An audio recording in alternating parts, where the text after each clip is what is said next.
Alrighty, it looks like we are live. Thank you very much for those of you that are joining me. I know this is a bit of an earlier stream.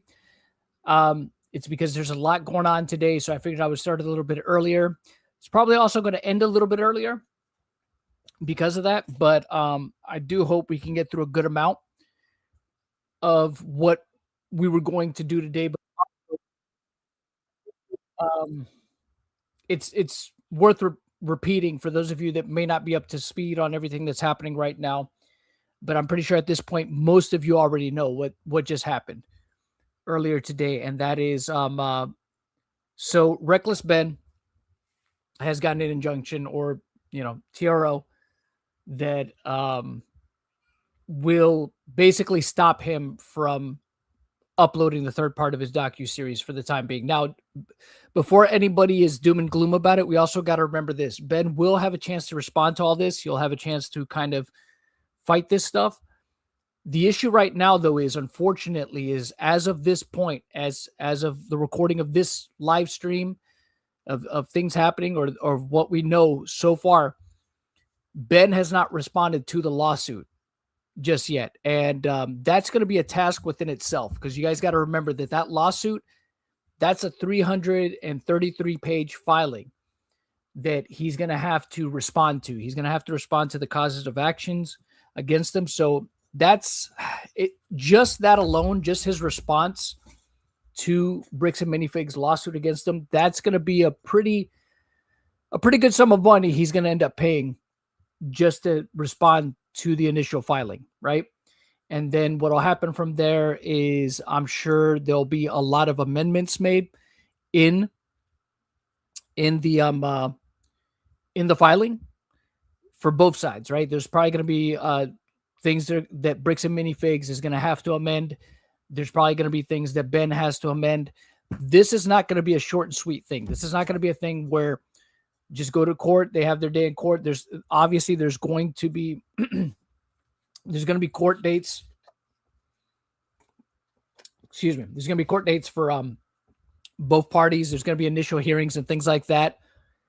But this is not going to be a short and sweet deal. The problem with what happened today, the biggest one, is obviously the optics of it for Bricks and Minifigs, right? This idea that they don't want him to upload the video. They don't want that part 3 to come out. I could understand it from their perspective. They don't want any more damage done to their brand. They don't want any more damage done to their public image. But the problem with the way it's being done is that I think it does the absolute reverse. It makes them look way worse by trying to stop him from uploading the videos and put the story out there. I think because when you do that, all you're doing is creating the Streisand effect. More people are going to even more people are going to want to see it. More people are going to want to see what's going on. They're going to want to know what it was that been exposed in that video. I see people in the chat saying the GoFundMe being down. I'm not sure about that, but I wouldn't be surprised if it is. But there's always a way. There's going to be a way that I'm sure that people are going to find. I mean, even myself, I'll be honest. I don't know if it's something I would be able to do, but I'm even looking at potentially looking into a legal trust to see about, helping Ben out. I don't think Ben is the kind of guy that would want to do that for himself. But then again, he might not have no choice at this point because of how things are going. So, man, it's wild. It's just wild. So let's just start off with this. So because you guys are here, like I said, we'll go over Ben's video again and what he had to say on the matter. But he basically is being silenced right now. That's the most basic way to put it. He is being silenced by the courts. What's crazy, I've seen some people say is like, why is it that Ben was able to be served electronically, but Josh and Eamon and whoever else, or Josh was not able to, why wasn't he able to be served through email? And why did Ben have to jump through all these hoops? Well, you got to also remember one thing about Ben's case against Josh. He filed it in Oregon. So the requirements there are probably a little bit different. It might not be a situation where Ben can just serve him over email. He might actually have to have somebody physically go and serve the papers. The law, so it's just to clear that up. The laws are probably a little bit different, so that's possibly the reason why that he wasn't able to do that.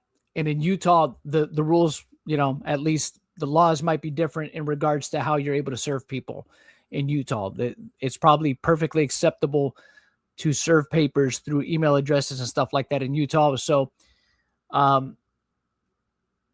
it just, I would imagine I would think if they were able to do it, then if Ben decides to countersue in Utah, that he'll also be able to serve papers through email. I mean, because they granted that to Bricks and Minifigs, right? They allowed them to do it. So I see no reason why Ben shouldn't also be able to then serve whatever countersuit he decides to do to them the same way, right?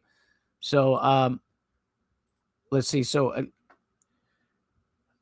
just saw a video of a lawyer stating that talking about a mystery company can be considered talking about banned by the court. Hope this has nothing to do with the GoFundMe going down. I mean, it could. That's the thing. Everything is crazy right now, right? There's a lot of stuff that's happening right now. And, I think it's fair to say there's probably some things that there's probably some fair things to criticize in the way Ben probably handled certain aspects of this. But overall, like I said, it still looks way worse for Bricks and Minifigs, in my opinion. I think it just looks way worse for them considering the circumstances. I think that this was optically about. It makes me wonder if they have anybody there that really understands PR and public relations, and if they got any kind of advice from anybody saying, hey, you know how this is going to come across. You know how this is going to look. If you decide to go this route, this is the way the public is going to perceive it. They're going to perceive it that you're just suing this guy into silence. You're not letting him speak. And that might not be the route that you want to go, especially considering the public sentiment against us is horrible right now. It's really bad. This is not going to help that. It's just going to make it worse. Okay, so somebody in chat is saying just happened last 5 minutes. That's crazy. If his GoFundMe got taken down over this is wild. This is absolutely wild, because we're also finding out that they've made their intentions clear, right? Bricks and Minifigs is going to proceed with the lawsuit against Brian. Now, I'm assuming that's because Brian probably is just like, well, screw you guys. I don't want to come to the table with you now. After all the hoops you made me jump through beforehand, I don't think I want to play nice with you guys now. You guys made this pretty much impossible for me beforehand and added that much more stress to me and my family. And you know what? I'm going to dig my heels in and I'm going to be on Ben's side because this is ridiculous. Now it just seems like you guys are doing it because you want to save face, and nah, I'm good. I'm good, man. So if that's true, something might have to be done. Go check the GoFundMe. Yeah, let me go check that right now. I'm going to do that right now in real time, guys, before we get into any of the legal documentation and stuff like that. Let's go see if that is true. It was on GoFundMe. Let's see. GoFundMe. Brian Mansell. Let's see if there's anything for Brian Mansell. Support the Mansell family at their time of loss. Let's see. Support. So there's a new GoFundMe for the Mansell family. Oh shoot. Yeah. Let me see. Let me look and see if there's I cannot. Okay, I'm not finding it, guys. Yeah, I'm not finding it. I see a new one that's popped up for the Mansell family, but yeah, there's no. Oh my goodness, yeah, it looks like it was taken down because I'm not finding it. Can somebody in chat link the original link to see? I just want to be like, I just want to triple check to be sure, because when I put it through the search, there's nothing that's popping up of what was originally, how it was originally listed. So I just want to, let's see.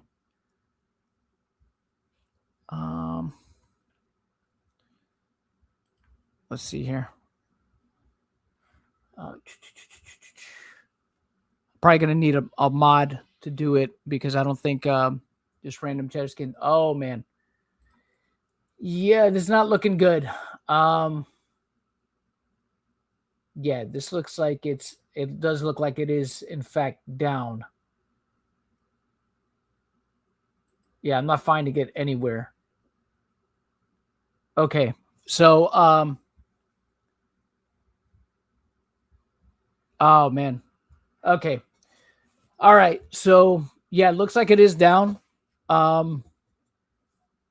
So, man, okay, we're going to, wow. Wow, all right. This is not good. This is like everything, man. This is going to be an absolute PR nightmare for these guys. This is bad. Episode 3. Okay, let's go over Ben's video again for those of you that didn't see it. We'll go over this just for a moment, and then we'll get into we'll kind of continue where we left off in terms of the legal filings. I'll go over what was shared online too. But man. Yeah, this is bad, guys. Yeah. This is gonna go from bad to worse. This is not good. Oof. Yeah. Okay. I'm doing one more. Yeah, yep, I'm seeing it all too. Now, I'm seeing a lot of people on X share that the fundraiser not found. The fundraiser's been taken down. You know, there's people claiming that Bricks and Minifigs won. No, they haven't won anything yet. So my guess is there's a hearing on June 30th that I know Ben had mentioned. Once that hearing happens, we'll get a better understanding of where things are going to go from there. My worry is that Ben, it's probably a hearing that Ben should be able to have his lawyer show up to so that he doesn't have to show up to in court, because my guess is if Ben shows up to that hearing, I'm pretty sure he'll be arrested if they have warrants out for him. So my guess is he'll have a lawyer show up in his place. And I hope he has a lawyer, because I can see a scenario where basically he ends up getting arrested as soon as he walks out of that courtroom. So if he has warrants out, active warrants out for his arrest in the county where the hearing is going to take place and things like that. Yeah, it's not looking good, but that doesn't mean that it's over. It just means that now things are escalating. Things are now getting to another level. So let's go over this. So this is Ben's video from earlier today for those of you that didn't see it, where he kind of briefly explains what's going on. Episode 3 is finally finished after crazy all-nighters and basically destroying my health. But I can't post it or I will go to jail.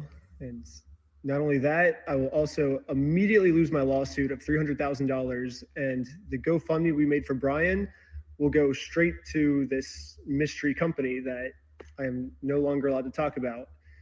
They sent court papers to my email, which I guess a judge approved for them that this was a valid form of service. And so now that I'm officially served, I cannot even mention this company or I will be in jail and everything. Normally I would be like, screw the big guy telling me what to do. I'm going to do what's morally right. But in this situation, if I do that, then all my friends get screwed with this lawsuit and we lose all the GoFundMe money we raised, like immediately. So I am no longer allowed to even mention this mystery company.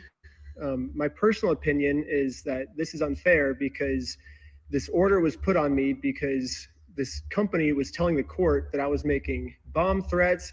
I was planning on murdering the manager and employees, which obviously I didn't do, and you can see that in the footage. The only problem is I was not given a chance to share my side. The court just heard their perspective, not mine. So because I wasn't able to share my side, I'm now no longer allowed to talk about them. And looks like this might be it.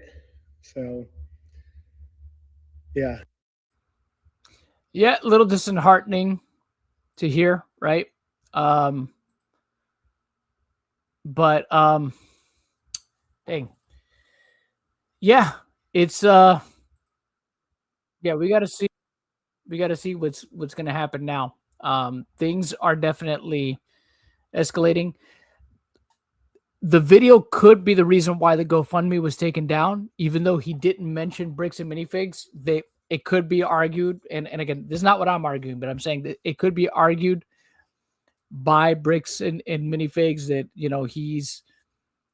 everybody knows who he's talking about. So maybe the implication, right, which would suck. It would absolutely suck if that's why it got taken down, was because of that video, even though he didn't mention them by name directly, but because of the implication that's the reason why it got taken down.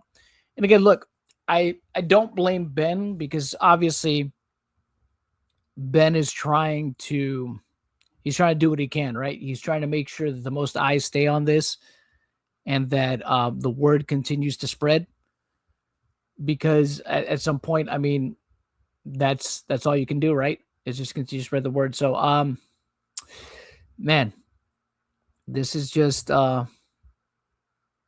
this is crazy. I'm very, yeah, I'm floored. I'm floored by this. But we're gonna continue on from where we were yesterday with the legal documentation. I'm gonna be also kind of paying attention to see if whatever news breaks. So now we know, yes, the court basically put Ben's back up against the wall. The GoFundMe has been taken down. Hopefully there's something that can be done. But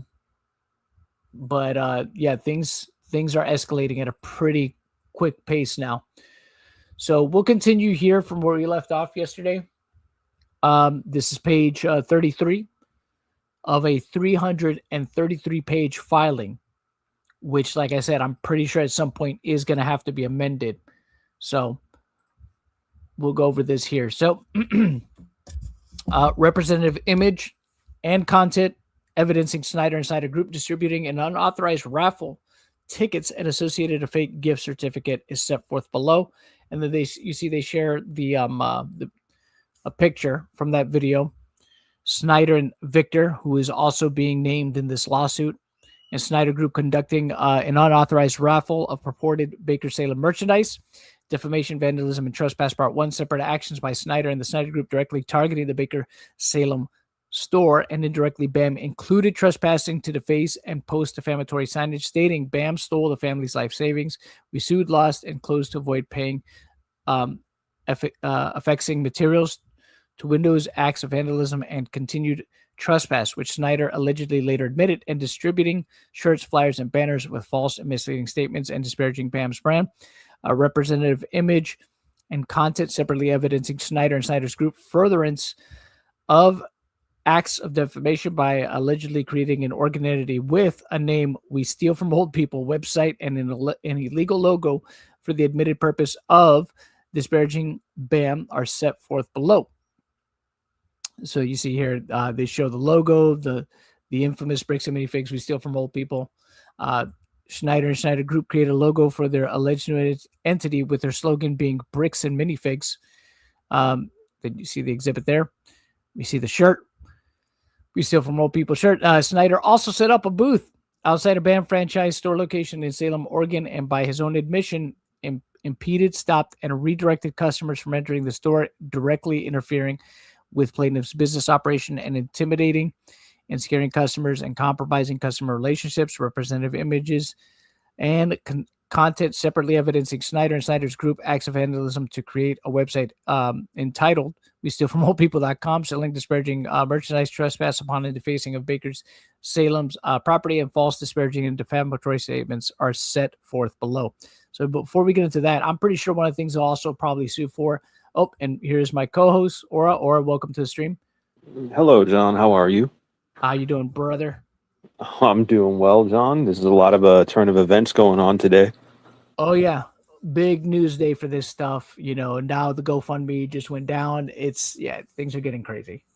Yeah, John, it's crazy. We were just talking about this. Like, I remember More like last night, I think after the stream, I think you and I were talking for a bit.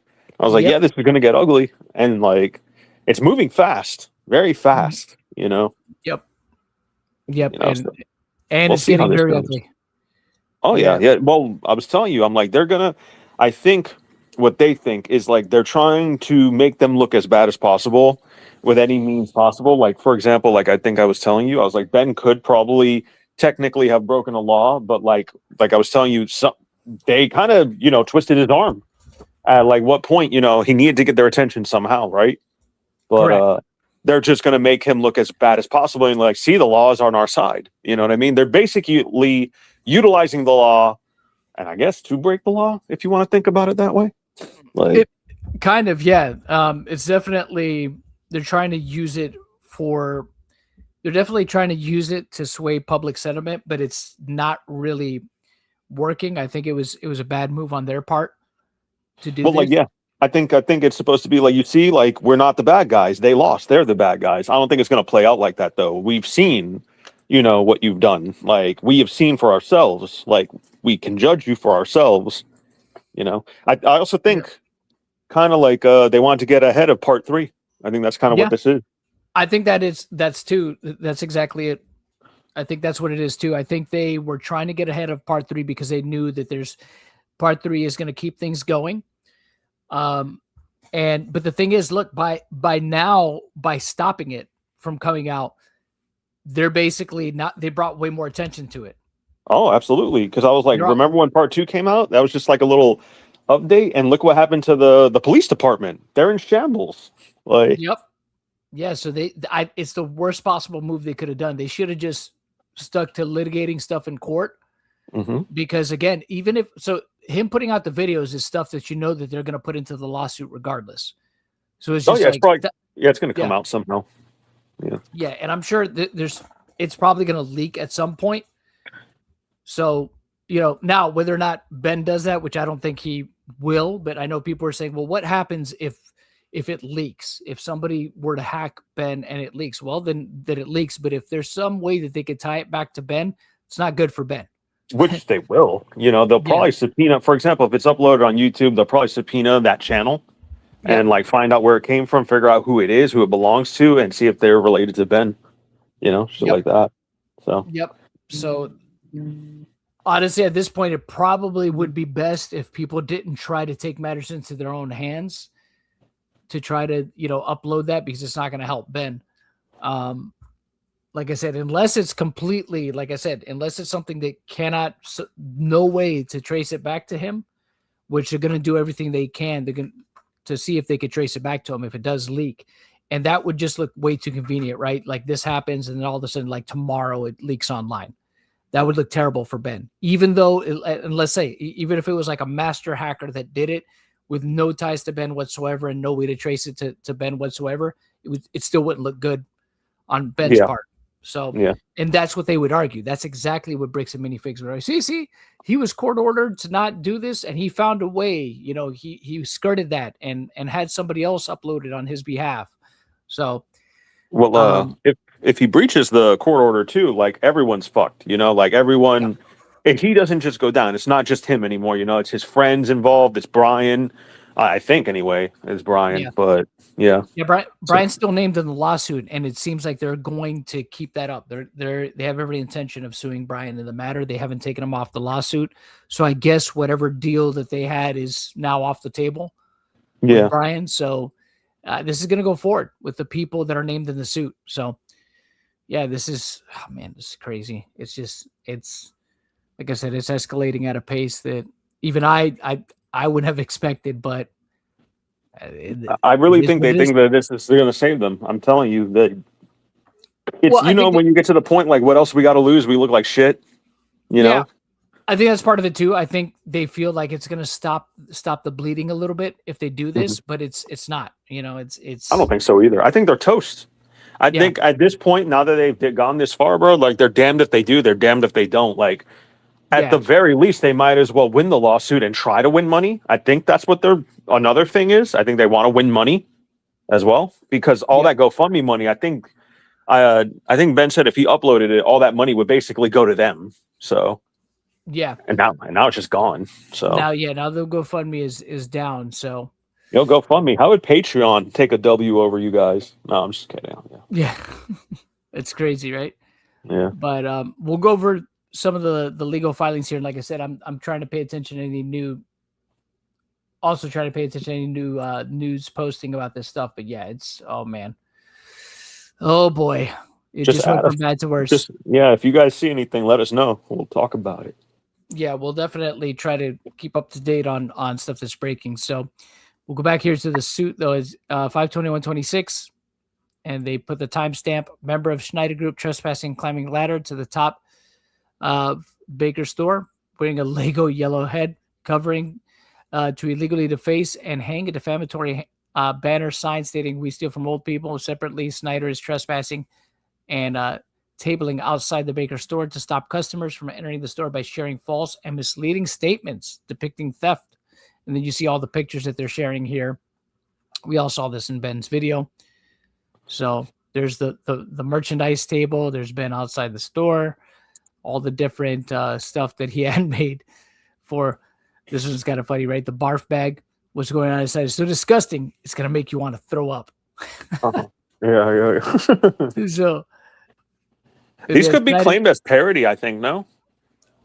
Yes and no. I don't know. I guess it just depends. I mean, what state laws are regarding this stuff. So I mean, I would think so. And I would guess how close it is to the logo, right? Yeah. Yeah. So the thing is, the logo. It's supposed to be that's actually the slogan and not the logo. So that's obviously how he would intend to argue it. In a legal proceeding, it's like, well, Bricks and Minifigs is not actually the name of the store. Yeah. So, or the franchise that I was making. So then we see him making all the different signage and stuff like that. On or about 3/6/26, Brian and 3/6/26, Snyder, Brian and Snyder Group trespassed against. See, he's saying that Brian was there. So I'm wondering, they keep saying that Brian was present when this happened. So I'm wondering if they have any kind of footage to show that, or if that's him back there. I don't know, because it's a little tiny picture, but I mean, I don't know. They keep saying that. So I'm wondering if they have evidence to back that up, because that's a claim that they've been making that I haven't seen any kind of, anything that they've put out there to substantiate that. Yeah. So is it possible that Brian was present? Sure. But whether or not he was actively participating in what they were doing, I don't know. So let's see. Okay. Trespassed again and placed a defacing and fake sign on the Baker Salem store, which read "Permanently closed. We stole the family's life savings. They sued. We lost." This vandalism was well documented in a Facebook post on the Salem Kaiser community page, which includes photos of the sign and people, including Schneider, trespassing outside the store. Kaiser Police Department investigated, put the case number of the incident, representative images and content evidence of Schneider and a Doe co-defendants' vandalism and trespass are set forth, and then they timestamp it here. You see them putting all the stuff there. Obstruction of justice. Okay, this is going to be interesting. Oh, fuck that. Oh, there you go ahead. Just read it. Yeah, while engaging in their ongoing trespass, multiple incidents recorded. Schneider and Schneider Group employed deceptive tactics to evade police investigation and to obstruct justice. Representative images and content evidencing Schneider and Schneider Group members' acts of deceptive tactics are set forth below. So they put this. Do you know how slimy scumbag these people are, bro? Like, the police try to redact that footage. Like, we would never know, if they didn't fuck up that, like, they were conspiring with Josh and they protected him from service. Yeah. Because Josh would have been served forever ago. Just, Sure. Well, this what they're referring to is the stuff that happened at the organ store. So this is no, I know, but still, whatever involves the police, fuck them, is what I'm saying. Because fuck the police. I agree. With their fucking shady bullshit. Yeah. Especially this instance. Yep. Upon police arriving at the scene, Snyder obstructed the investigation by directing a colleague, also named Ben, to wear identical clothing to take Snyder's place, thereby evading identification by law enforcement and avoiding being arrested for trespass. Is that? Oh my gosh. That's. I mean, he left. He wasn't there. Yeah. Fuck it. Yeah. Profiting off counterfeit merchandise during the time period. And in an attempt to justify his deception, Snyder promoted his website and merchandise, including the phrase "We steal from old people," thereby facilitating his false branding, interference, harassment, and defamation of BAM and his franchise system and franchisees as elder theft criminals. He promoted this this website, and we see it from oldpeople.com, and merchandise to the Snyder Group and his YouTube followers, urging and inciting them to join and support a campaign harassment and disparagement against BAM and his franchisees. The conduct diluted plaintiff's brand and commercially disparaged it and his franchisees. Representative screenshots and evidence of this campaign are attached in Exhibit H. Rejected settlement proposal in late 2025. And based on co-defendants' ongoing harassment, Brandon and Josh further investigated the Baker Salem store inventory. And though they still could not reliably identify any product that appeared to belong to Brian, they located approximately 20 Star Wars Lego sets in the back office lockable cupboard, on which they noticed stickers not previously recognized. So isn't it funny that they investigated, they didn't find the stuff initially, but then later on when they investigated again, they found more. And it's just like, oh, hey, we found more sets. Hey. Well, John, what was the reason they investigated again? Because of all this, because of the phone calls. Yeah. Exactly. So again, all of a sudden more stuff. And we heard it on the video where Josh is just like, yeah, we found more stuff. We'll get it to you. I promise, I'm not that kind of guy. I'll keep my word, blah, blah, blah. All that nonsense. Freaking. Well, that's what I'm saying. Yeah. If you know what I'm saying, like if these people didn't have a hard time, or if nothing was noticed, they wouldn't tell you. They wouldn't try. It's not about doing the right thing. It's not about honoring an agreement. It's not about anything like that. You know what I mean? It's like, oops, I got caught. Let me do something now for you. Oops, I got caught again. Let me do something now. Yeah. Yeah. And this is convenient, right? On which they notice stickers not previously recognized. Dude, they're literally round stick. They're literally little yellow circle stickers. My bad, guys. Didn't see that. I promise. I completely overlooked these stickers that specifically identified Brian's stuff. Which also wouldn't fit the claim if the inventory was like 50% of their stock. You know what I mean? Yep. Like it just doesn't make sense. Either one or the other is like true. It can't. I don't know. Oh, sorry, guys. I just missed all these. I found your stuff, by the way. I happen to overlook it. Yeah, I happen to overlook it, even though I was told that there was identifying marks on these boxes or identifying stickers on these boxes. But I know I said there was nothing here, but I found like 20 of them. Is that cool? Like fucking. Yeah. It's so stupid. Yeah. That's the other thing too. They think everybody is as dumb as they are. As a precaution. They just have no respect, John. It's about they don't have any respect for anybody. Like not even their own business. They don't even. It's whatever. Go ahead, please continue. No. You're right. Yeah. As a precaution only, but still without knowledge that Brian, in fact, had any rights thereto, they directed that such not be sold from Baker Salem's inventory and remain locked up pending completion of their ongoing investigation and receipt of reliable evidence of ownership and other conditions. On or about 12/3/25, in a text exchange between Josh and Brian, deceptively orchestrated by Snyder, and after sustaining incredible business disruption and harm, Josh discussed a possible settlement scenario under economic duress. Under economic duress. Okay. Mm-hmm. Purely as an accommodation and without any legal obligation to do so, Josh discussed a possible settlement scenario to allow Brian to retrieve the few sets that have been provisionally identified as merely Star Wars-related products in the back office. I described above, though not necessarily belonging to Brian, which, as a precautionary matter, Josh had set aside pending receipt of ownership documentation from Brian. Josh indicated a written apology and other concessions would need to be made and the harassment must stop. Brian rejected this proposal outright and responded, unless you're going to make us whole on the whole Lego collection, I don't see where we have anything to discuss. This confirmed the enterprise's interest, referring to the sets he had identified. All right, go ahead. I was just over here. I'm like, it's like, you could take the 10 I found. That's, pretty much. I'm like, he's like, what about everything else? He's like, no, the 10 I found, you can take that, and you got to leave me alone. I don't know, man. You can take them or you could leave them. The choice is yours. Yeah. Essentially. Sheesh. All right. Referring to the sets he had identified, Josh replied, "We can give you what was left when presumably Crystal left. We can't and aren't responsible for what she sold the 2 years y'all were working together. If you want what she left, let me know." Brian refused this offer. This exchange further evidenced Brian's objectives were not recovering a Lego collection, but rather extorting payment for the enterprise beyond any legitimate claim. See, the problem with this, and even them putting it here in this suit, is burden of proof is on them. Yes. Well, the thing is too, it's just like, why did you say that to begin with? It goes back exactly.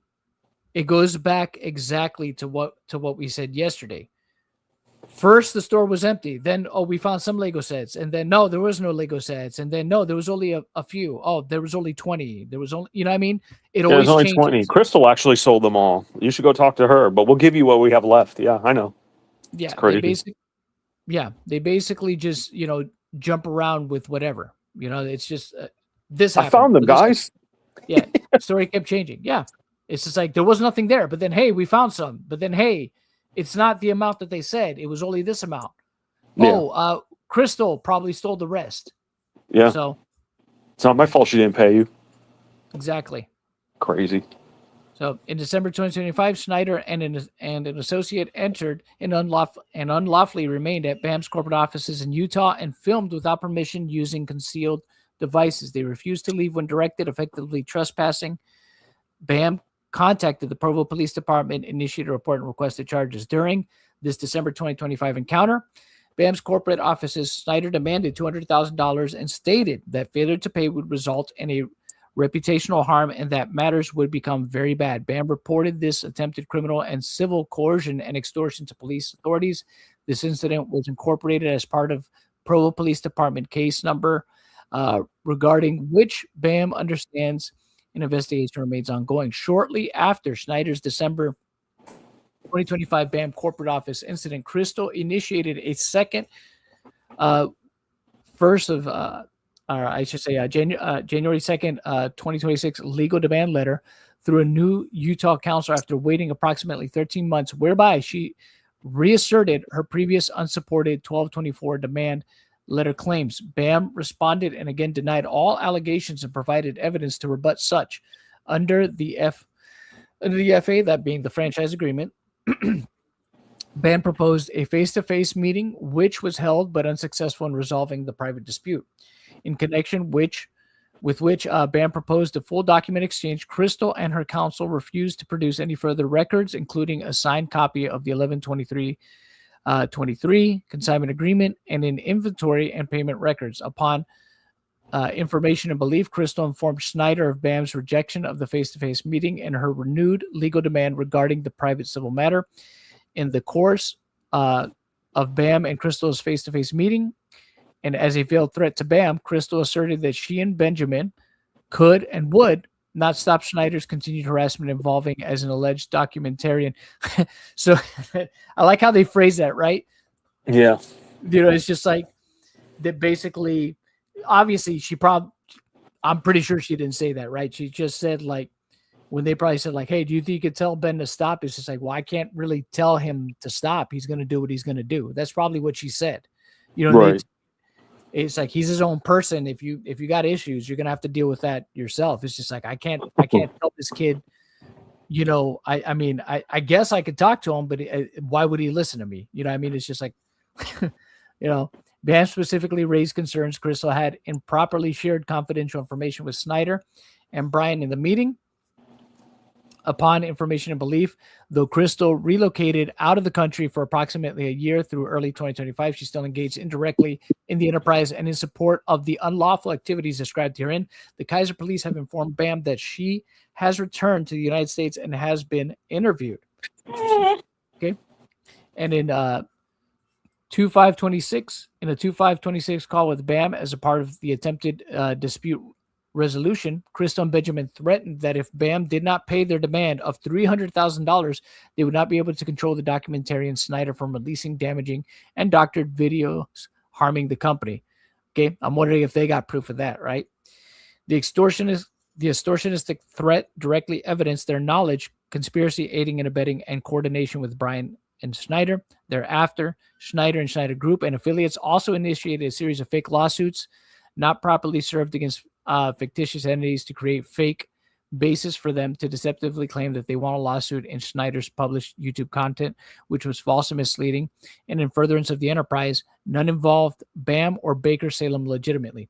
So remember, Ben did address that in a video, saying that when he tried to file suits, he said that this is where Bricks and Minifigs and the people involved made it kind of difficult because they were like older entities. So that's all he had to go on when he filed these suits, these small claim suits against Bryan and the rest of them. So that's why some of them got, I think some, if not all, might have been dismissed. So but we could watch that video from Ben later. I'll just have to find it. On 3/8/26 Sunday, Schneider and the Schneider Group deceptively dressed up and impersonated federal employees in fake USPS or UPS outfits and approached Josh's residence in American Fork, Utah. And just so you guys know, in Utah, pretending to be a UPS delivery person apparently is not illegal in the state of Utah. It is, however, illegal in the state of Oregon, from my understanding. But it is not illegal in the state of Utah, from what I looked up. So, pretending to be a delivery guy and delivering a package apparently it's not something that is actionable in the state of Utah. Go figure, right? So USPS, though, that might be a little bit different. I have to look up and see if that applies to USPS, because obviously USPS is federal. UPS is not. They delivered a package containing undisclosed but humiliating items and requested his signature on a device or form. So the humiliating items was a bunch of rubber ducks, apparently. Multiple vehicles were parked in front of the house with individuals filming the interaction. Josh considered this to be another trespass. Josh reported this incident to police, and the American Fork Police Department responded by escorting the offending individuals from the property for trespassing. See Exhibit 1. Notwithstanding the police intervention at Josh's residence, Schneider thereafter began continuously calling Josh's phone number, further escalating the harassment and extortion attempts. On 3/8/26 Sunday, he's the owner. They told him to call him. Like fucking whatever. Yeah.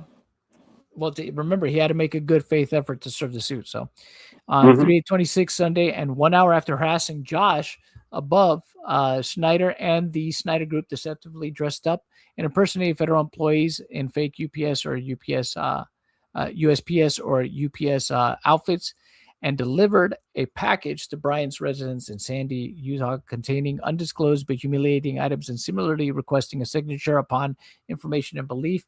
As stated in Schneider's own video publications, the intent was to acquire Brandon's signature for use in additional fraudulent schemes.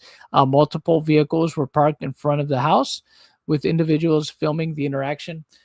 Josh reported this incident to police. Sandy Police Department responded, and trespass notice of warnings were issued. On 3/8/26 Sunday, Schneider and or Schneider Group also appeared at the home of Jessica Johnson, Josh's sister, an innocent bystander not affiliated with BAM, residing in Pleasant Grove, Utah. Upon information and belief, they impersonated state police or officers of the court and falsely told Jessica they were investigators investigated a crime. This incident was reported to the Pleasant Grove Police Department. Responded. See Exhibit 1.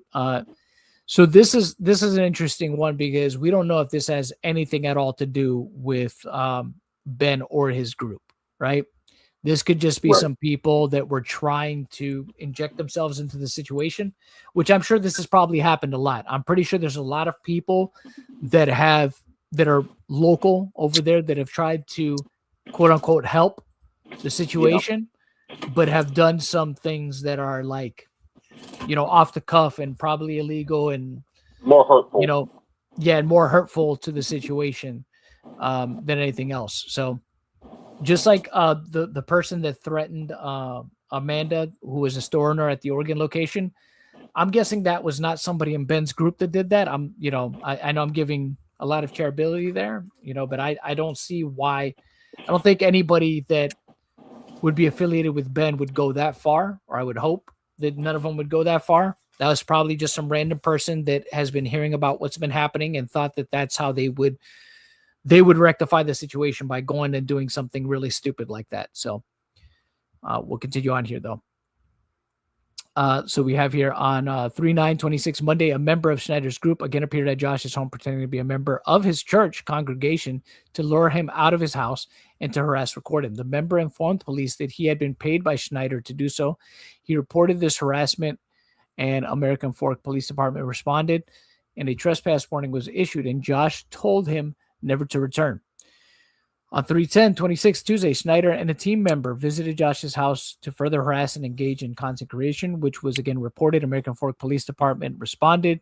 There's a case and a trespass citation was issued. Schneider was arrested on residential picketing charges, booked into Utah County Jail, and later released on bail. So all stuff that we saw in the video, right?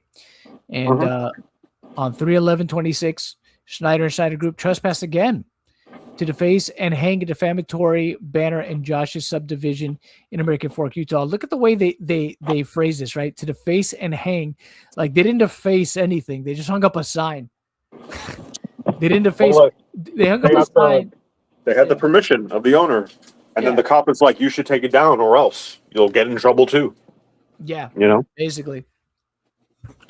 And a stalking citation was issued. Schneider and 4 others were arrested on stalking charges, booked into Utah County Jail, and released on bail.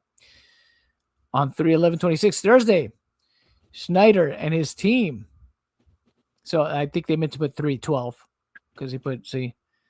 Right. So, Schneider and his team made an appearance at the Orem Bricks and Minifigs location in Orem, Utah, where he disparaged and defamed BAM to customers before an employee removed them from the premises. So they're saying they're implying Ben was at this Orem Minifigs, location. So again, with them saying this, I hope they have evidence to back that up, right? Let's see. BAM to customers before an employee removed them from the premises. The Orem Police Department responded. A trespass warning was issued. They don't say it was issued to Ben, though. They don't say a trespass issue was warning to Schneider. So, again, they're saying that whoever was there was issued a trespass warning, but we don't know who that is. So they're making the implication that Ben was there too. On 3/13/26 Saturday, Schneider and his crew appeared at the Bricks and Minifigs South Jordan store in Utah and began filming people and demanding statements and explanations from the owner and employees. This was reported to South Jordan Police Department, which responded, and a trespass warning was issued. They keep saying, right? They said, so this time they say Schneider and his crew. Again, I hope they have evidence to back that up, right? Because it's another claim they're making. Notably, on or about 3/13/25, BAM had issued Schneider and the Schneider Group a formal written notice of trespass, harassment, and prohibition respecting any and all BAM franchise locations attached as Exhibit J. Despite the notice, co-defendants continued their campaign of harassment and destruction at multiple Bricks and Minifigs locations in Utah before moving on to California, where they similarly harassed other franchise stores and employees. During these ongoing spring 2026 incidents, state law enforcement officers attempted to coordinate across state jurisdictions. On or about 3/27/26, Schneider was scheduled to appear before the 4th Judicial District Court of Utah regarding the stalking matters and failed to appear. Upon information and belief, a warrant was issued for his arrest, further unlawful activities, and furtherance of the enterprise. Each of Schneider and Schneider Group's foregoing and ongoing actions, an independent episode of unlawful activities and furtherance of the enterprise and conspiracy among co-defendants, with Brian, the original consignment claimant, regarding his unrelated dispute with Crystal, and potentially their attorneys. So remember, in Ben's video, that was basically them trying. They issued a warrant, and that warrant basically would lead to him being arrested with no bail for the court date. So, yeah, definitely would not. Anybody in that position would be like, well, yeah, I'm not going back. I'm not trying to go spend another night in jail. That's a good way to put it. Yeah. So, let's see. Upon information belief thereafter, May 26 communications between Brian.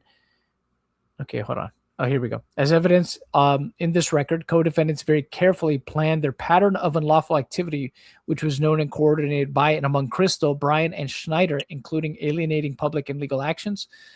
Upon information and belief, and thereafter, additional May 2026 communications between Brian and Schneider and presumably Crystal, including public and private exchanges in which they discussed an ongoing strategy to harass, intimidate, and pressure Bam and his franchisees, personnel, including as evidence in Reddit threads, comments, and publications, and other social media or electronic means. So basically, they saw stuff online on Reddit and said, they're colluding on Reddit. That's what I take from there, because at this point, they haven't gotten discovery, so that's just a presumption that they're making right here, right? About them being in communication to basically do stuff. I mean, unless obviously one of those parties would have to have leaked something to Bam or Bam's attorneys for them to know that. So they're basically saying that they conspired, and we saw it on Reddit. That's what I take from that, because there's no way they're gonna have that evidence right now. I mean, it's possible, yeah, that exists, but we won't know any of that until discovery. Okay, Yeah. So representative images and content evidence of Crystal's engagement, both directly or indirectly with co-defendants in Snyder's campaign, are set forth below. Then we see, video. Crystal recklessly and without proof discussing and misrepresenting a private business dispute with Bam while speaking with Snyder, and further providing Snyder with security camera footage to aid Snyder and Snyder's group in producing the 521 YouTube video. Okay, so they're referencing, so they are aware of the Ring camera footage. Right. Have always been aware of the Ring camera footage. So this is what I thought they might do if they did reference it. They're basically, okay, she gave them this footage, and I'm pretty sure that as we read through this, they're probably going to argue, context. Yeah. Is my guess. So, GoFundMe solicitation. As recently as this past week, Crystal set up a GoFundMe account, as confirmed in her Instagram post, using the now viral hashtag #RecklessBen, among others, and stating that, so my face has gone a little bit viral. So here's a link and a GoFundMe title. They took our Lego store and life savings, help us fight back. So here are the post and question that they're talking about. Okay. Upon information and belief, Crystal deceptively has not disclosed the true matter of her private dispute with two unwitting GoFundMe participants, as detailed herein. The publication, false accusations, ongoing damages, and irreparable harm. Yeah. So the publications, especially 52126 YouTube video, repeatedly and falsely defames and accuses Bam and corporate leadership, including Eamon and Matt, franchise operators, store employees, and local police, of theft, criminal conduct, and corruption, and a cover-up. Specifically, the video opens by stating that a Lego collection worth approximately $200,000 was stolen, and that the thief is Bam. And the video further falsely states that police are actively working with the thieves to cover up the matter. I mean, if it walks like a duck, quacks like a duck. I mean, that's the way, obviously, yeah, that's the way people are going to perceive it, because that's what it looks like. It looks like the American Fork Police Department, especially, are covering for you guys, or doing everything to accommodate you guys and help you get away with it. That's the way it seems to people, by the way. Not only, and it's no longer just how it came across in Ben's video, but now the body cam footage. Now that the body cam footage has been released, that's the way people are perceiving it, because that's the way it's coming across. I mean, anytime. Well, that's the way it happened. Yeah. I mean, it's all on video. So yeah, it's the way it happened. Like, granted, they could say what they want, and they can probably have the truth of the legal system on their side, but that's what I'm saying. It's not for nothing. I'm like, it's not like Ben over here just showed up and was like, I'm gonna prank y'all to submission. That's not what happened. They tried to get these things back. They tried to honor this agreement.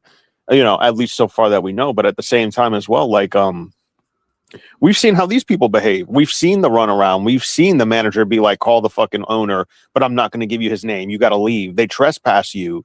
You know what I mean? They never try to really help you. They don't really explain anything. They don't diffuse anything.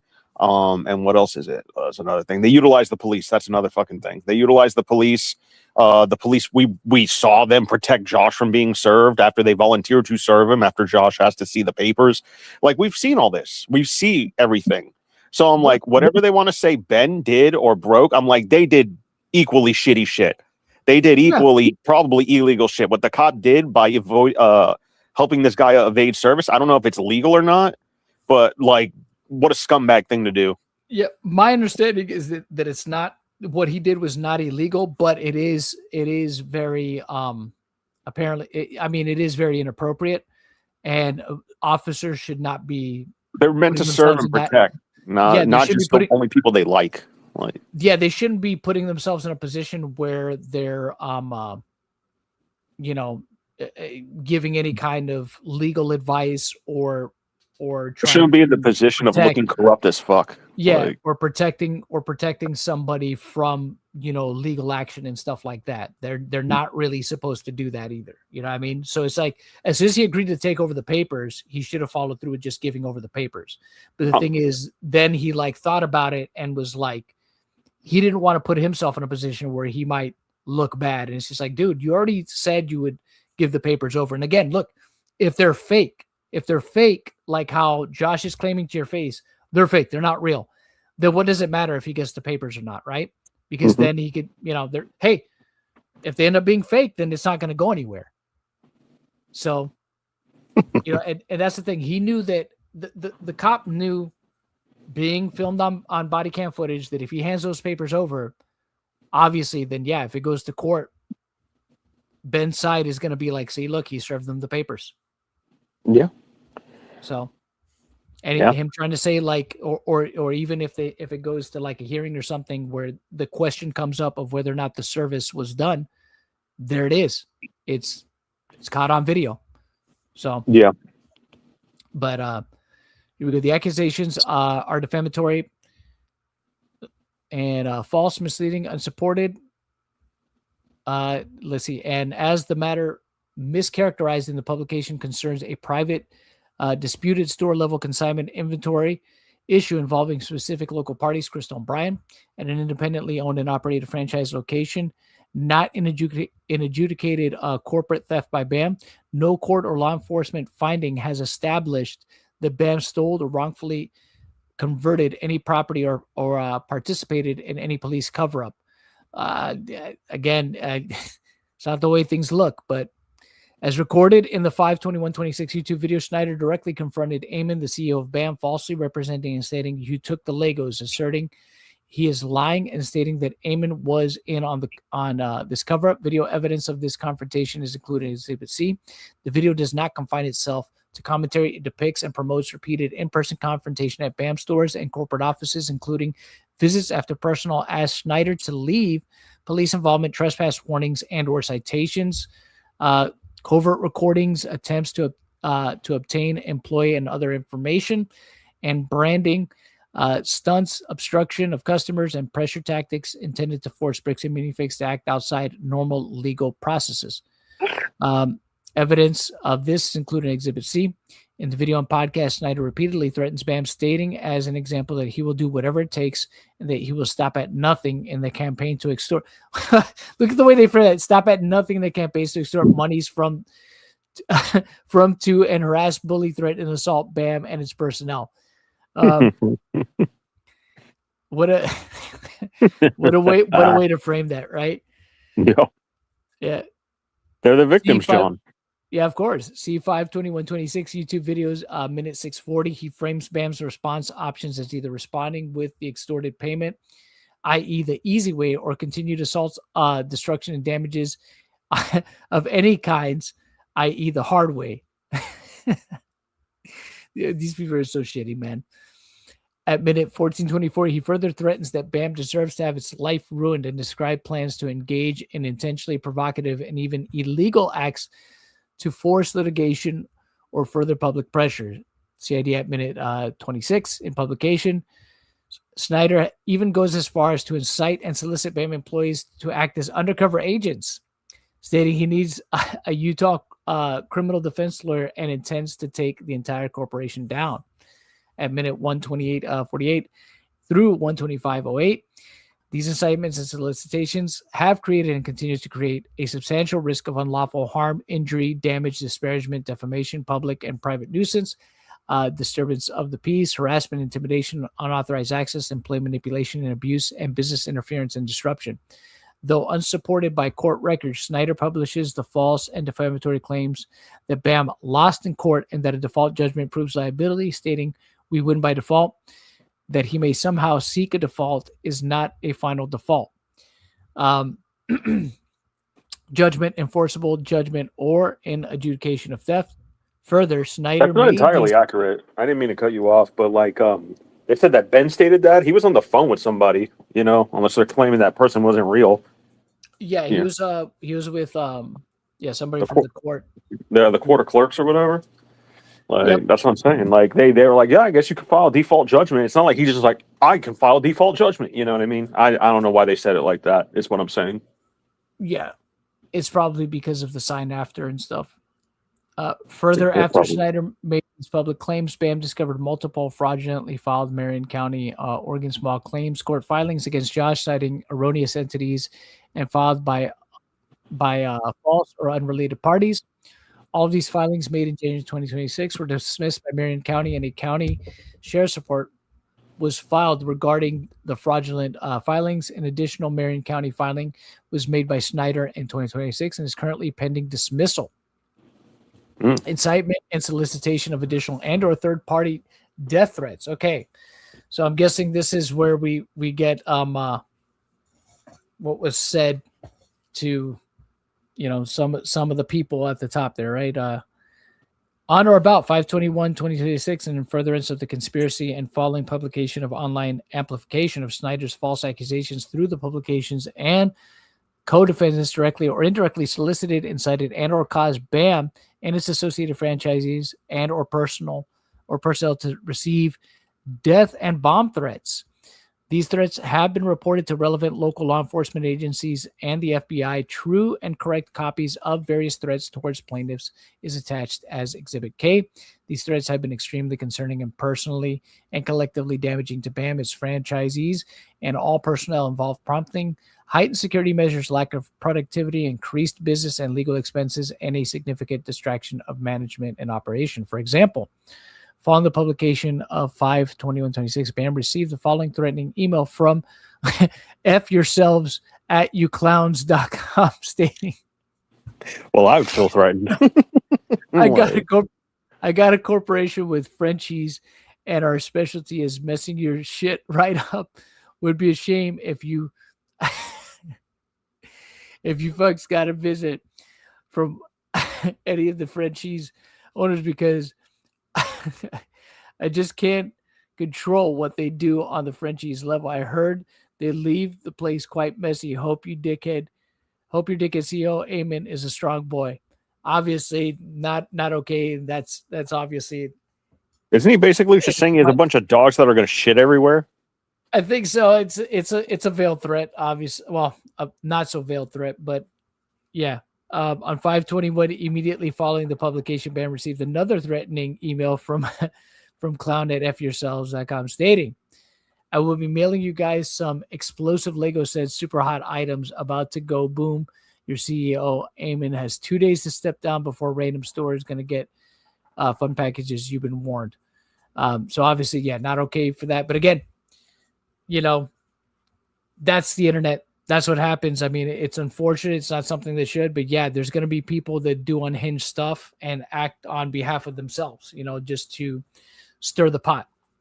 To act on behalf of what they think justice is. Some people probably thought that was going to do something good, you know? Yeah, there's people that not excusing it, but you know. Yeah, exactly. I'm not excusing it either. And obviously it goes without saying, yeah, don't harass any of the parties involved. Don't do stuff. It's going to fuck everything up, really. Mm-hmm. Mm-hmm. But you know, there's people that are going to do things. They're going to do things in the name of what they perceive to be justice that is completely misguided. For Josh. No, I'm just kidding. Yeah. For bad. You know. So yeah, they're gonna say stuff. You know, They're going to do stuff, throw your life away for justice, you know. These threats and ongoing harassment have caused immediate and irreparable harm to plaintiffs, including plausible risk to employee safety, franchisee safety, employee and customer safety, business interruption, reputational injury, increased security costs, store disruption, management distraction, and fear among personnel and their families. BAM continues to experience ongoing serious adverse impacts, including damage from continued defamatory statements, online threatening communications, media inquiries, reputational damage. Well, yeah, they definitely are getting reputational damage as well, and substantial legal and public relations expenses. I mean, they're not really helping themselves in that regard either. So, as evidence in 5/21/26 Patreon video and publication, Snyder made additional statements in pertinent part using hate speech and religious bigotry and inciting followers to also engage in hate speech, which many did, as evidence in Exhibit K. Monetary damages alone cannot remedy both bomb and other threats or the risk of copycat harassment against employees, franchisees, customers, or their family members. Snyder's false statements constitute defamation per se, because they accuse plaintiffs of committing crimes, theft, criminal conspiracy, fraud, etc., which are statements actionable per se under Utah law without proof of special damages. Snyder's false and defamatory statements and plaintiffs are thieves who steal from old people were published with knowledge of their falsity and with reckless disregard for their truth or falsity. Because Snyder knew or should have known that the underlying private dispute was a civil consignment matter at a single franchise location, not an adjudicated corporate theft, Snyder's conduct is repeatedly and brazenly trespassing and stalking plaintiffs at plaintiff store locations and private residence after repeatedly warned to leave and continue to return despite trespass warnings from multiple police departments constitutes trespass under Utah law.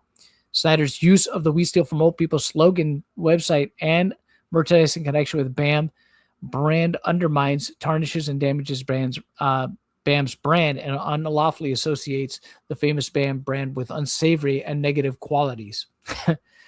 The co-defendant's misconduct has presented plaintiffs in a false light before the public by portraying them as criminals, thieves, and exploiters of the elderly, which portrayal is highly offensive to a reasonable person and was made with the knowledge of or reckless disregard for the falsity of the publicized matter. The co-defendant's misconduct evidences a pattern of harassment under Utah code, including following, monitoring, surveying, threatening, or communicating to or about plaintiffs and their employees in a manner intended to frighten, intimidate, or harass. The co-defendant's misconduct evidences a private and public nuisance. Snyder's deceptively constructed and contrived raffle theory, asserting that Baker Phelan's failure to hand over a Lego set converted the matter into a criminal offense requiring police investigation is a fabricated and sham claim. The manufactured confrontation was deceptively designed to create false content and images for online viewers to generate profits, to falsely justify misleading criminal accusations, and to wrongfully invite police responses for additional content creation purposes. Plaintiffs have demanded co-defendants preserve all evidence, including specifically in Snyder's possession, custody, or control relating to these matters, including all videos, raw footage, outtakes, communication, text, emails, Discord, Patreon posts, YouTube comments, analytics, phone records, call logs, police communications, and documents relating to BAM, the legal collection dispute, threats, and the creation promotion of the video. So they're basically, that's standard for lawsuits, obviously, preservation of what you have, so that for discovery. So right. And look at this. It took us this long to get to the first cause of action.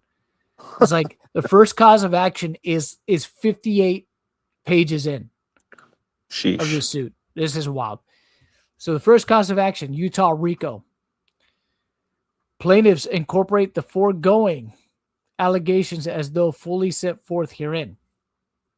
Co-defendants organized and created an enterprise within the meaning of Utah Code 7617. I'm not going to read all the code numbers. Screw that. As a group of individuals associated, in fact, for the common purpose of conducting the pattern of unlawful activity described herein, co-defendants acted intentionally, maliciously and or with complete and reckless disregard for the law, the legal rights of plaintiffs, and the consequences of their unlawful conduct throughout the course of the enterprise's activities. Co-defendants actively participated in, directed, managed, and engaged in the affairs of the enterprise, including through a pattern of unlawful activity within the meaning of Utah Code, consisting of multiple and continuous episodes, more than 3, of unlawful activity, including racketeering, profiteering, disparagement, defamation, interference, harassment, nuisance, etc. They are not isolated, but have the same or similar purposes, results, participants, victims, and methods of commission, and are interrelated by distinguishing characteristics, commencing in or about December of 2024 and continuing to date. Taken together, these episodes demonstrate containing unlawful conduct related to each other and to the purposes of the enterprise, and include at least the following predicate acts. Co-defendants engaged in unlawful activities such as defamation, disparagement, and false light, as evidenced in detail in the publications, and alleged. B, co-defendants engaged in theft by deception by creating, distributing, and honoring counterfeit raffle tickets and issuing gift certificates, impersonating Baker and using BAM branding by impersonating UPS personnel, religious congregation members, and investigators to deceptively obtain signatures and property under false pretenses, and by filing and soliciting misleading court documents, including in Marion County, Oregon, referencing erroneous and or illegitimate entities and or contrived or unrelated parties. Now, so the whole thing with them impersonating, again, the UPS personnel in the state of Utah, that's not illegal as far as I know. So I'm not sure if that's going to be anything that really sticks. And the thing with impersonating a church member, I mean, is that kid really a member of the LDS church? I don't know.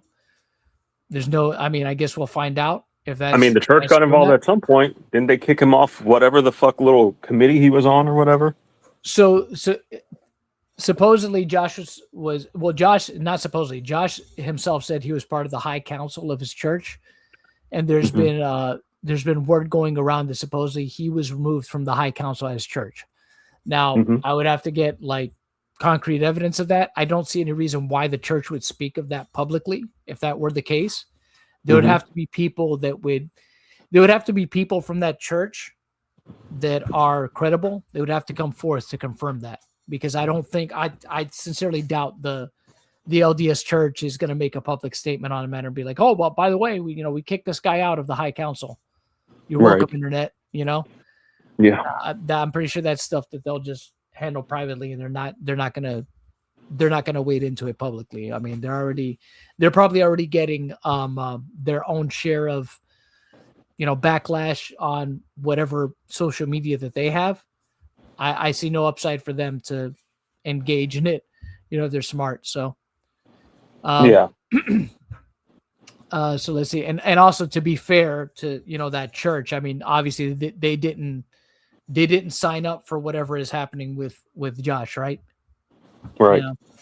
So they could just be like, man, this guy's a big problem.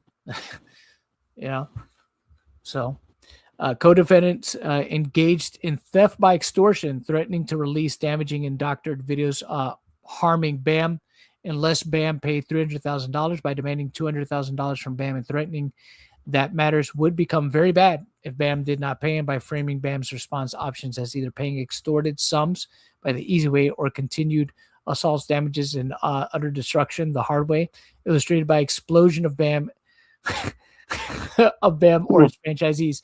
Obviously, that was hyperbolic, you know what I mean? But they're taking it literal. Well, let me not say that, because I don't know what's true or not. I don't know they're these people's hearts and shit, but like I think they're just using it. Even if like they don't even believe that they were being legit, they're just throwing it in this lawsuit. And like, look what he said. This, you know what I mean? For sure. And obviously, I mean, at the very least, I mean, I guess they could argue implication, right? That they're threatening to destroy us and ruin us, sure. But again, it's I don't take those as threats. I listened to Eamon threaten. I listened to Josh threaten. I listened to these people threaten other people, that are in worse circumstances than them. Like, I've heard them do it. So like, I'm listening to this shit. I'm like, fucking suck my dick. Like, you know, like fuck off. Like suck my dick. You're fucking offended and afraid by that shit. That's too much for you, you fucking pussy. I'm like, I don't even know what you're doing then. Stop fucking calling people saying that you stole the Legos and this, and that, and all this bullshit. And then we're going to tie you up in court. And then you're too afraid to go to court. And then you just went to court anyway. What was this evasion shit for? Yeah. Whatever. Is it interesting, though, that the death threat that they got from that email was really more of an implied death threat, not really, you know, or I'm going to go and fucking kill you. Or could be perceived that as an implied threat. Like that's what I'm saying. I'm like, bro, you're taking things from people, and people don't take kindly to that. What would you expect to happen? That they're just gonna be like, okay, all right. Like that one cop, I just walk away if I lost $200,000. No, you wouldn't. Nobody would. Like, yeah, it was absurd. Who was it? That was Officer Tonga. It's just like I would just go. And it's just like what? Yeah. It's like you wouldn't leave $200,000, you know, in Legos behind, dude. Come on, man. But he was very offended by the box of ducks. You know. Yeah. Like that's what I'm saying. The box of ducks. That's too far, bro. I'm like, kill yourself. Sorry, I said it. I couldn't help it. I couldn't help it. There's a bridge too far. I try to hold back. I know. Oro's being hyperbolic. He's just joking. Yeah. No, in real life. Like fucking what's his name? Like Sam Hyde. Sam Hyde, yeah, Sam Hyde. Yeah. So when Sam Hyde quote unquote threatened Hassan Piker, that was hilarious. But okay, yeah, we'll continue. That's a good comparison though, because that was more of a threat than anything. He did that on live TV. Yeah, he did it after a boxing match in a post fight interview. That was his victory speech. I'm Hassan Piker. I'm coming to kill you in your house in Los Angeles in real life. For those of you that haven't seen that, we'll play the clip in a little bit. So, yeah, that was pretty funny. All right, but let's continue on here. So it says co-defendants negate. Okay, so we got to this part. Illustrated exposure of Bam or its franchise. These threats were accompanied by statements that Snyder would do whatever it takes and stop at nothing. The band deserved to have its life ruined. I mean, again, you know, all stuff that I think you could argue as being hyperbolic, but of course they're taking it as literal, which I mean, I honestly expected this. I expected this from them because of course, you know, they're going to take it as literal because they want to help their case as much as possible. So they're going to continue literally.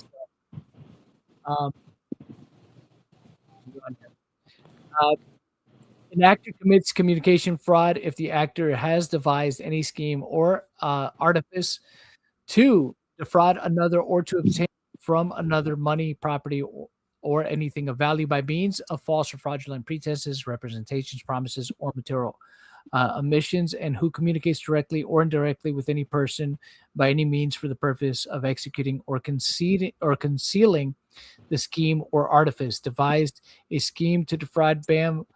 Okay, so it says here, as part of their enterprise, co-defendants devised a scheme to defraud BAM by orchestrating a coordinated multi-platform campaign inter alia of false accusations, fabricated claims, deceptive practices, and manufactured confrontations to extort money, racketeer, profiteer, and damage plaintiffs and their business interests. So this is interesting what they say here. They say fabricated claims, deceptive practices, manufactured confrontations. I mean, I guess in a sense, but not really. I mean, they were just, you know, yeah, they wouldn't have confronted stuff. So I guess it was manufactured in the sense, yeah, that they went to these places of business to confront these people. I mean, but even still, it's like by them wording it like that, they make it seem much more nefarious, you know. Which again, it's what I would expect. Everything that I've seen so far in these filings from BAM is pretty much what I would expect from them at this point, from what they've shown. So, yeah, they're definitely going to make every little thing that happened seem 1,000 times worse if they can than what it actually was. So, let's see. So it says co-defendants engaged in communication fraud by publishing false statements as referenced in the publication, including across YouTube videos, podcast websites, and social media, including internally false statements that BAM steals from old people and that BAM is a criminal enterprise and that BAM CEO Eamon took the Legos and was lying and in on this cover-up, and that BAM lost in court, and that they alleged but improperly obtained default judgment proves liability when no court or law enforcement agency had adjudicated any such findings. An actor commits criminal simulation if, with the intent to defraud another, the actor A, makes or alters an object in whole or in part so that it appears to have value because of age, antiquity, rarity, source, or authorship, but it does not have. Sells, passes, or otherwise utters an object so made or altered, possesses an object so made or altered with the intent to sell, pass, or otherwise utter it to, authenticates or certifies an object so made or altered as genuine or as different from what it is. As part of their enterprise, co-defendants engaged in criminal simulation by creating, altering, and uttering fabricated objects designed to appear to have legal, official, or commercial value that they did not possess, with the intent to defraud BAM, its franchisees, their personal law enforcement, and the public. Co-defendants engaged in criminal simulation by, among other things, creating, distributing, and honoring fake and unauthorized raffle tickets and issuing gift certificates with co-defendants designed to appear to be legitimate Baker or BAM promotional materials, but which were fabricated by co-defendants to manufacture claims of criminal conduct against BAM. B, fabricating a contract document by disguising, I should say, it as a delivery signature form, presenting it to a Baker employee under the false pretense that it was merely a delivery receipt, and then claiming the fabricated document created $5,000 in liquidated damages each time the employee called police, a claim Snyder himself described as his get-out-of-jail-free card, creating fraudulent court papers and legal documents designed to appear to be official court filings for use in stage confrontations and service of process stunts, manufacturing a fake Guinness World Record award certificate for most Legos stolen by any company in the world, and having to impersonate a Guinness World Record representative to deliver fraudulent award to a BAM store. I low-key hate this people. Do you see what I mean, John, about like, oh yeah, they might be technically right in like the eyes of the law, but I'm like, this is so gay. Like, I'm so tired of it. No, I'm with you, man. It's ridiculous. It's he impersonated like a real Guinness World Record person's gonna give you that fucking gift. Like, what are you talking about? It's clearly not. I don't know, man. I just can't take this. It was pretty obvious that it wasn't a real Guinness World Record person. So how are you gonna say like they're staging fake shit, but then be like impersonating at the same time? Like, I guess it is. That's exactly what it is. But at the same time, I'm just annoyed because I'm like, clearly, like, what you mean impersonation? It's like a fucking gag. Like, I don't know, man. It's a joke. Like, you'd be like, Ashton Kutcher impersonated an actor. You know, like, I mean, he is an actor. I'm talking about like Punked. You know what I mean? It reminds me of Punked. Like. Yeah, so. Got you. You got punked. Yep. Pretty much. You know, it's like a fucking prank. It's a prank, bro. Yeah. So pretty much. I don't know. Yeah. And a defamatory signage designed to appear to be official BAM store signage, including signs stating permanently closed. We stole a family's life savings. They sued. We lost. I closed the store. We get out of having to pay the family what we owe them. Filing fraudulent other court documents with Marion County, Oregon, citing erroneous entities and filed by false or unrelated parties. Each of these fabricated objects was created with the intent to extort and defraud plaintiffs, to manufacture false claims of criminal conduct, to deter BAM and franchisee personnel from exercising their legal rights, and to generate content for co-defendants' defamatory campaign in furtherance of the enterprise. So it says here, an actor commits deceptive business practices if the actor in the course of business uses or possesses for use a device for falsely determining or recording any quality or quantity, or sells, offers, or exposes for sale adulterated or mislabeled commodities. Co-defendants engage in deceptive business practices by, among other things, creating and distributing counterfeit gift certificates and raffle materials bearing BAM and Baker branding, which constituted mislabeled commodities in that they falsely represented BAM and Baker as the source and sponsor of goods and services, and BAM and Baker did not authorize, offer, or stand behind promoting merchandise through a registered business entity called We Steal From Old People, which falsely implied a connection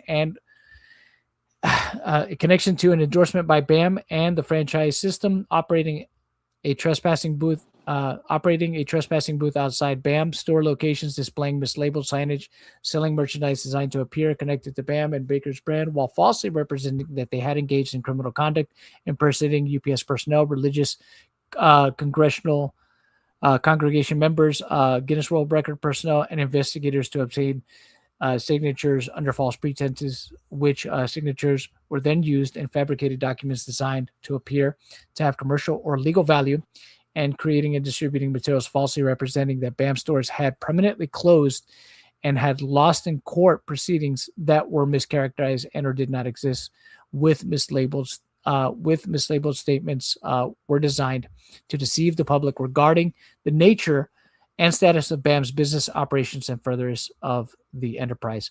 So we'll take a pause here for a moment. So yeah, they're basically they're going all in on these claims here, saying, even with the signage and stuff like that. At the time that they put the sign up on the store, it wasn't permanently closed. It was temporarily closed, but then not too long after. It's weird how the timeline of events works with the closing of the store, because it was temporarily closed. Then on Google, it showed that it was permanently closed. And then there was another bit of information that came out saying that, even after that, that reconfirming that it was permanently closed. So it's just like, was it permanently closed at the time of that Google posting? Or was it actually, was that just something that they had Google change in order for nobody to go to that store, right? Was it something that they did just to kind of like quell all the backlash that they were getting, and then finally decided to really permanently close it afterwards? I'm going to be interested to see like what was the official close date of that store, because there's no like specifics on that as far as I know so far. I mean, again, except for the Google posting thing that said permanently closed, but they maybe were not permanently closed at that time and actually closed later. So this is wild. Okay, so an actor commits forgery if with the purpose to defraud anyone, or with knowledge that the actor is facilitating a fraud to be perpetuated by anyone. The actor alters any writing of another person without the person's authority, or utters the altered writing, makes, completes, executes, authenticates, issues, transfers, publishes, or utters any writing so that the writing or the making, completion, execution, authentication, issuance, transference, publication, or utterance purports to be the act of another person, whether the person is existent or non-existent, purports to be an act on behalf of another party with the authority, or that party purports to have been executed at a time or place in a numbered sequence other than was in fact the case, or to be a copy of an original when an original did not exist. Defendants engaged and solicited forgery by creating fabricated a contract. I think they meant to say by creating a fabricated contract with store personnel, purporting to deceptively obtain a waiver of trespass restrictions by filing fraudulent court documents with Marion County, Oregon, citing erroneous entities and filed by the false or unrelated parties, and by manufacturing fraudulent court papers and legal documents designed to appear to be official court filings for use in stage confrontations and service of process stunts. Well, we know that. So this is them just lying, right? Because the papers that they were trying to serve were legitimate papers, and they were actually part of an actual court case. Yeah. So that's they're lying here by saying this. Purpose to defraud BAM. Okay, with these Each of these fabricated writings was created with the purpose to defraud BAM to manufacture false legal claims to deter BAM personnel from exercising their legal rights to call police and generate content for co-defendants' defamatory campaign and furtherance of the enterprise. So here's another one of the causes here. But yeah, as far as we know, that was legit, even confirmed by the police when those service papers came down. So hold on, I want to look something up real quick though before we proceed. And that is the legality of whether or not if it's somehow legal to pose as a member of the Mormon Church. If that guy wasn't, right? Like let's humor that, right? I mean, he really didn't even get to do anything. He's just like, I want to see if what he's saying is true. And then he's like, he called the cops on him. What is it? You know what? You want to know what I want to do? What? I want to look side by side by Ben's logos and the official logos of BAM at some point. I was probably going to do it after the stream. I didn't want to distract you with that now. Oh no, we're good. We can do it. Yeah. Okay. All right. Let's see what let's see what the old Google machine says about it. All right. Okay, so it is not inherently illegal to pose as a member of the Church of Jesus Christ of Latter-day Saints, which is Mormons, okay, in Utah. However, it becomes illegal if the impersonation is used to commit fraud, theft, trespassing, or other crimes. So I guess that's what they're trying to argue. But he got trespassed after. Yeah, basically that it was done in order to, commit a crime is probably how they're trying to argue it here. So let's see how that works out for them. So back to this. An actor commits obstruction of justice in a criminal investigation or proceeding if the actor with the intent to hinder, delay, or prevent the investigation, apprehension, prosecution, conviction, or punishment of any person regarding conduct that constitutes a criminal offense prevents by force, intimidation, or deception a person from performing an act that might aid in the discovery, apprehension, prosecution, conviction, or punishment of any person. Alters, destroys, conceals, or removes an item or other thing, provides a person with transportation, disguise, or other means of avoiding discovery or apprehension, provides false information regarding a suspect, a witness, the conduct constituting an offense, or any other material aspect of the investigation. Okay, so they're talking about stuff in Utah. And I'm guessing this circles back to the whole, him and his buddies getting arrested for the sign and stuff. Because the stuff that happened in Oregon is not going to be actionable here in this Utah. In Utah, I would think.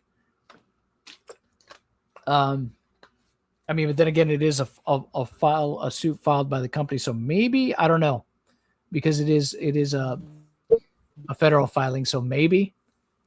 Co-defendants engaged in obstruction of justice by, among other things, directing a member of Schneider Group wearing identical clothing to take Schneider's place when police arrived, which Schneider described on video as a switcheroo designed so that once the police find out that they caught the wrong Ben, I'm going to be super far away.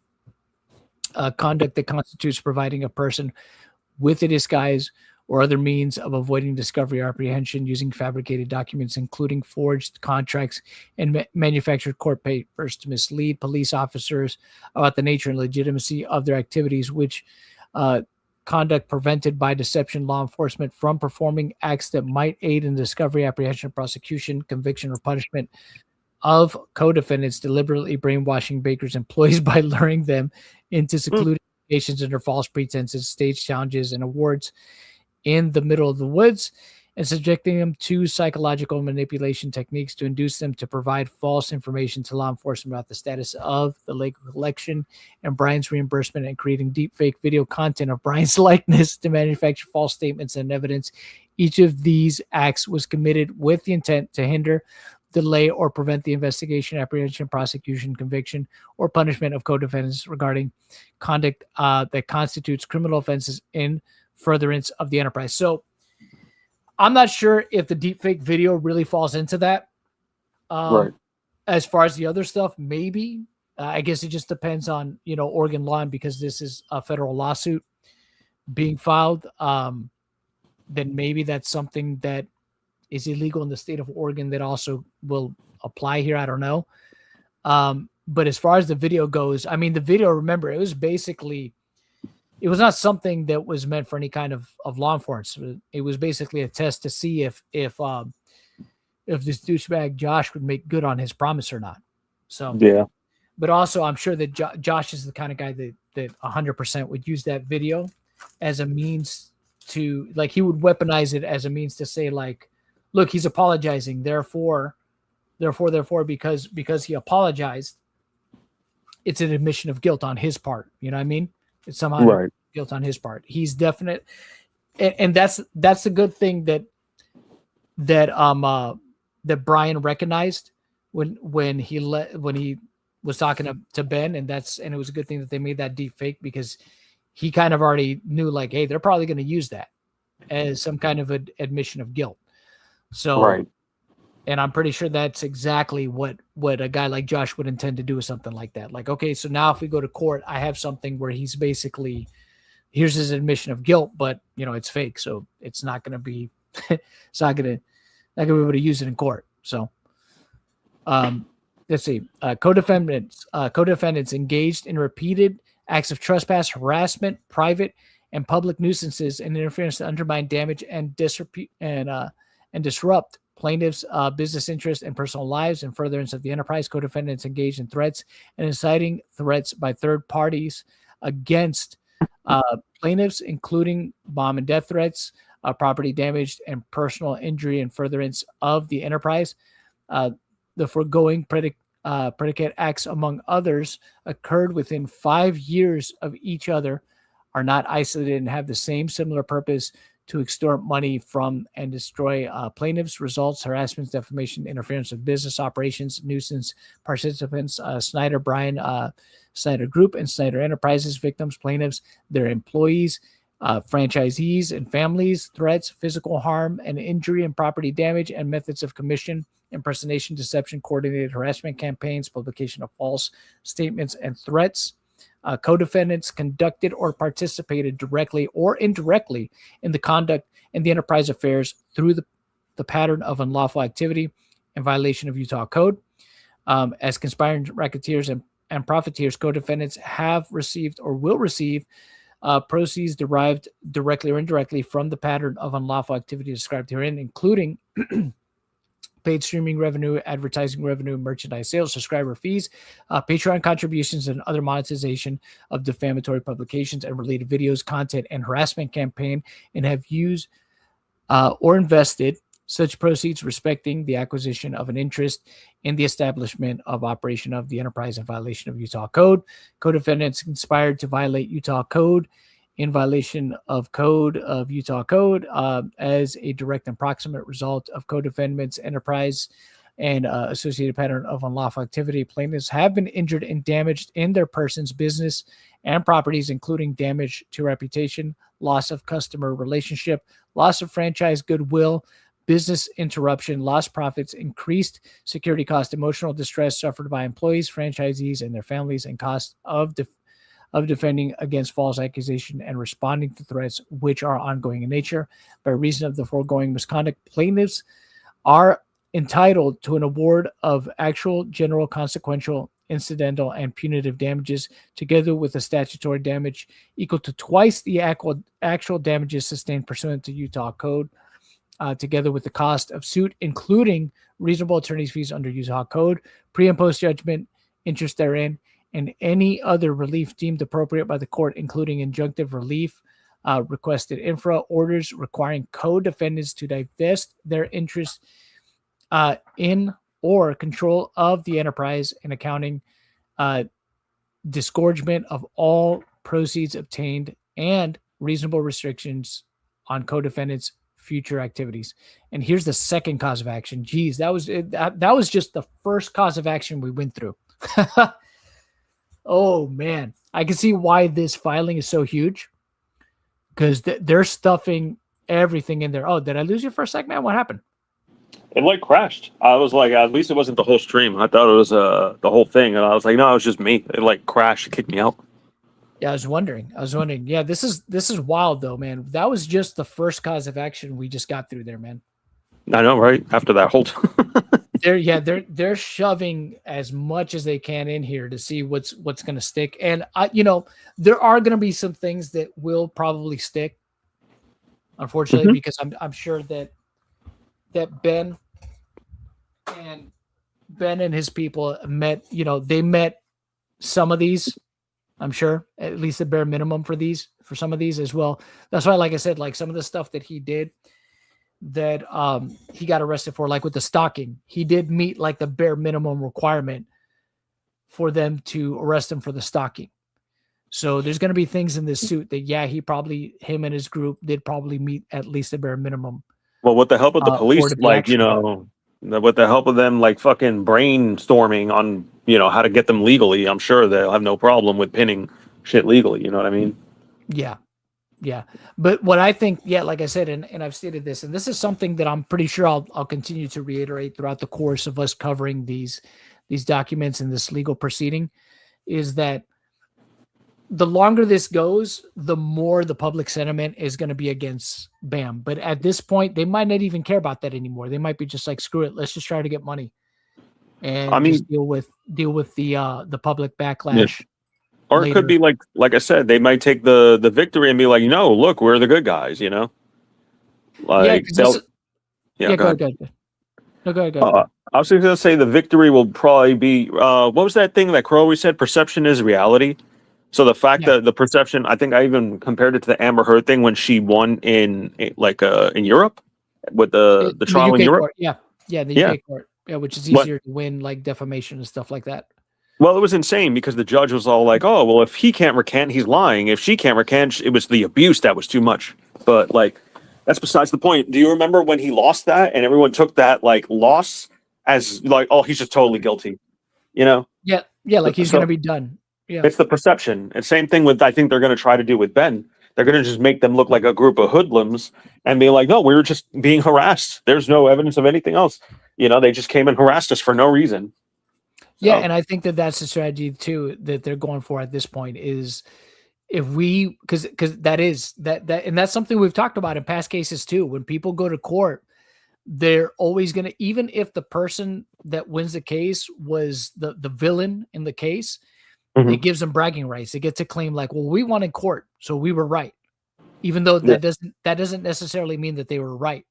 Especially when it comes to a civil trial. A civil trial is not some kind of verification that the party that lost is somehow guilty of something or they were actually wrong the entire time. Because their language says it all, really. Yeah. So it's just, again, it's a thing where sometimes money is just key, and sometimes if depending on laws, and this is where the crazy stuff happens. Laws really matter state per state, because again, if they can at least prove certain things, even with the most like minute of laws, that's all that's going to matter in terms of judgment. You know what I mean? If at least, okay, well, you met these standards and these are provable, then we can, judgment will more likely be in favor of that. But the thing is, again, I don't think this is good for them in the long run. They're just going to lose more and more, publicly. They're just PR wise, this is just going to be bad for them. They might get some reciprocity, in some ways that they feel is like okay for them. They might even get, some money out of it, possibly, maybe, but I still don't see how that ends up being worth it for them. I still, even if they win, they'll still lose. Even if they win in court, they'll still lose in the long run. They will still absolutely lose in the long run. So. I think so too. Like, that's just only a guess of what I'm thinking because they're going so like hard. You know what I mean?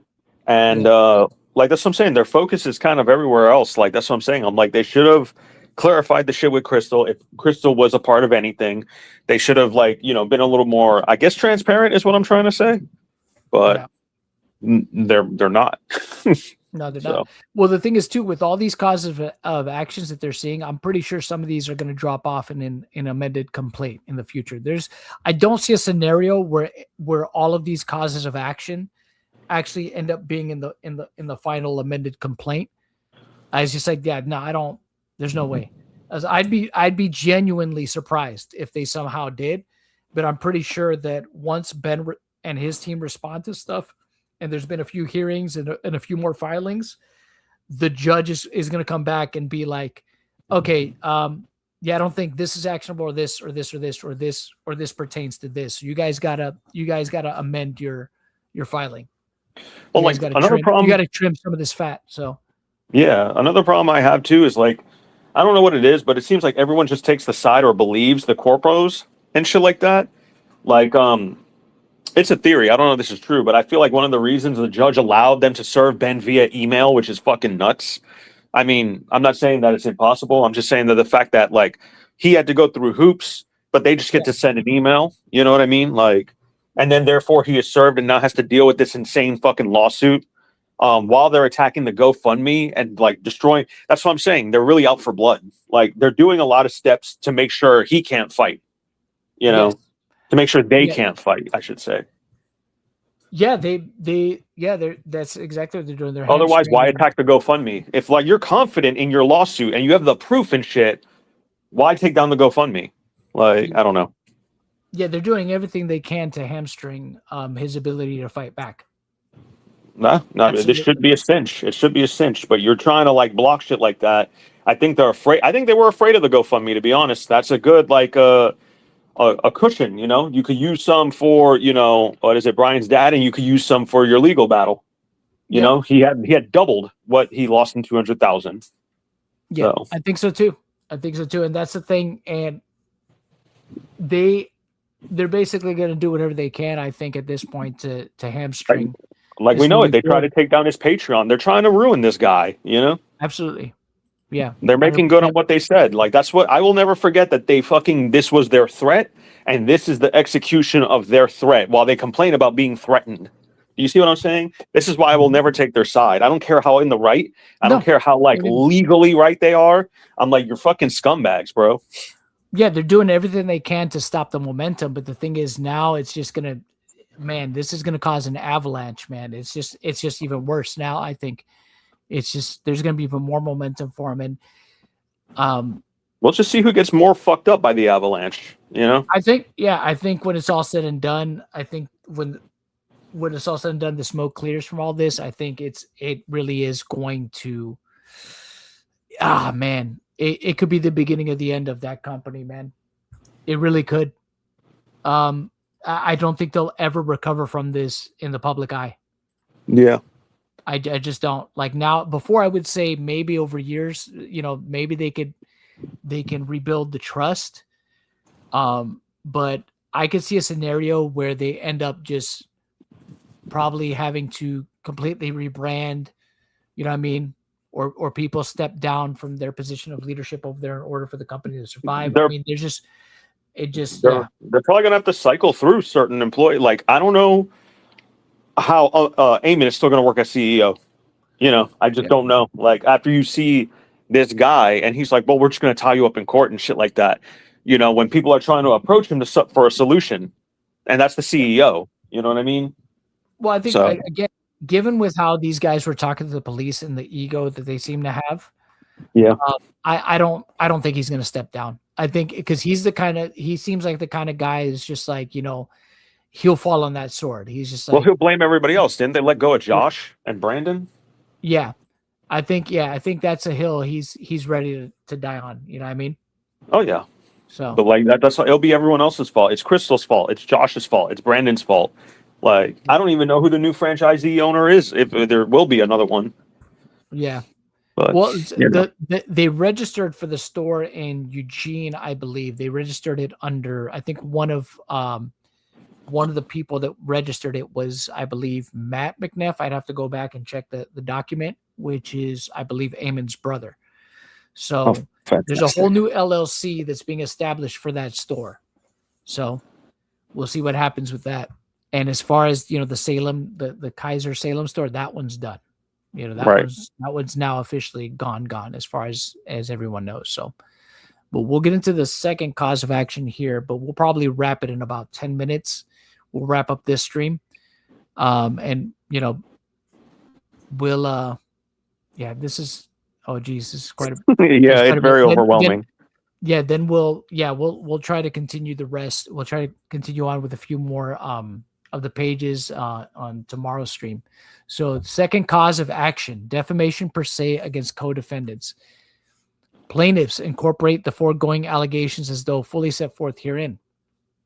Co-defendants conspired together to intentionally and maliciously promote, support, and publish false and defamatory statements of facts to third parties, including through publications to YouTube's millions of subscribers and viewers, podcast listeners, social media followers, customers, and the general public, accusing plaintiffs of committing serious crimes, including but not limited to theft, criminal conspiracy, fraud, elder abuse and exploitation, corruption, and obstruction of justice. What happened? Say again? Yeah. Show us your inventory. That they're not fucking. Just show us your inventory. Be transparent. Fucking go live and show us your inventory right now, and show us like that you fucking have these products. How about that? Stop saying that everyone's fucking defaming you. How about you prove that you're telling the truth? You keep changing your fucking story. God, why don't you do that? Go live, get your fucking auditor, and just show us the inventory. You know, prove you're telling the truth. I'm so sick of this shit. I'm so sorry for the outbursts. Please go ahead. No, no, it's fine, bro. Please, it's fine. It's. I'm just tired of that. I'm tired. I'm just tired of this shit. It's just so stupid. Like, oh, they're defaming us. I'm like, are they though? I haven't seen shit that you're telling the truth. I hear your stories keep on changing. I keep hearing you stole Legos. You keep saying no, we didn't, but we kind of did. But we found some, but they're not here. But they're over there. But Kate took them. Kate doesn't even exist. Like, I don't know. Whatever. Yeah, it's always something different. Yeah, always something different. Yeah, with co-defendants' knowledge and support, Snyder Group published these accusations intentionally and/or with reckless disregard for their truth or falsity, knowing that no court or law enforcement agency had made any such findings, and that the underlying dispute was a private civil dispute between Crystal and/or Salem LLC. And Brian, they did so maliciously and intending to harm plaintiffs and or with reckless disregard for the devastating harm these false accusations would cause to plaintiffs' reputation, business operations, and goodwill. Co-defendants knew or should have known that these false and defamatory statements would be disseminated and reseminated to a mass audience and would cause severe and lasting harm to plaintiffs' reputation, business operations, and goodwill. Yeah, but that's what you guys also did too. You guys also take us to court, sue me. Take us to court, sue me. We'll tie this up in court. What happened to all that? Like, listen, they should have known. I'm like, yeah, they did know. You told them. Yeah. You know, and that's what makes me think they're telling the truth if they're still going, you know? Yeah, for all the bravado, right? And they took what one of your guys said, well, more than one of them, more than one of your employees was said, hey, if we did this, sue us. Yeah. And hey, but if you sue us, it's not going to go good for you. Yeah. So, and now it's going really terribly for Bricks and Minifigs Corporation. In furtherance of the conspiracy, and with the knowledge and support of co-defendants, Snyder falsely depicted and stated inter alia and plaintiffs that plaintiffs stole a Lego collection with worth approximately $200,000 that plaintiffs steal from old people. The police are actively working with the thieves to cover up the matter. The plaintiff CEO was in on this cover-up and that plaintiffs operate a criminal enterprise. These statements were published repeatedly and maliciously as evidenced in the publications, including in videos viewed by hundreds of thousands, podcasts, social media posts, merchandise bearing slogans such as "We steal from old people," defacing and defamatory signage posted at store locations and private residence, through a dedicated website promoting the defamatory campaign, and through in-person confrontations that were filmed and republished to maximize harm. The foregoing statements are false. The matter deceptively referenced in Schneider's publications relate to an unrelated private and private and disputed store level consignment inventory legal dispute involving specific local parties at an independently owned and operated franchise location, not an adjudicated corporate theft by BAM as represented by co-defendants. No court or law enforcement findings evidenced that plaintiffs stole or converted any property or participated in any police cover-up.